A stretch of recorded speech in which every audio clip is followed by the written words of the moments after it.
Dr. Amanda with StraightSmile Solutions, and today we're going to be talking about underbites a little bit more, negative overjet, whatever you want to call them.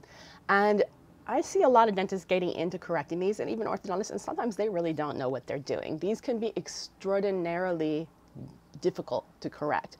So first of all, the first thing I like to say is we need to find out if the child's growing, okay? And it's not always a simple matter. I could talk about this for like 20 minutes, whether a child was growing or not, how to find out. But ultimately, lots of different ways. Once you find out if there's still growth remaining, that should pretty much tell you what direction you should go with the treatment. Number two, I always recommend getting a cephalometric x-ray and getting ceph numbers. That's going to tell you which jaw is deficient and which jaw you should probably be either advancing or restricting or a combination of both. So from there, you've got the information that you need to go ahead and make your treatment plan. It can be a combination of things. It could be a deficient maxilla. It could be a prognathic mandible. It could be a combination of things.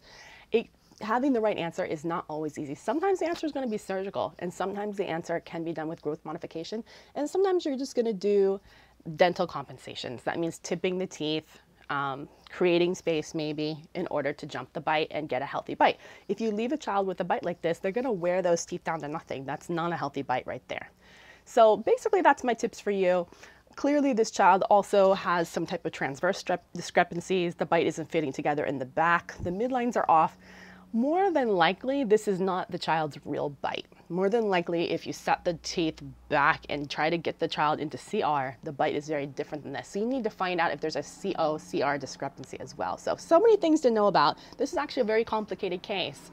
So I wouldn't recommend jumping into this kind of case without, enough education and support. Any other questions about underbites or crossbites, feel free to visit StraightSmileSolutions.com. Doctors are more than welcome to give us a buzz, get a complimentary consultation on how StraightSmile Solutions can help your practice. All right, thanks so much. Have a great day.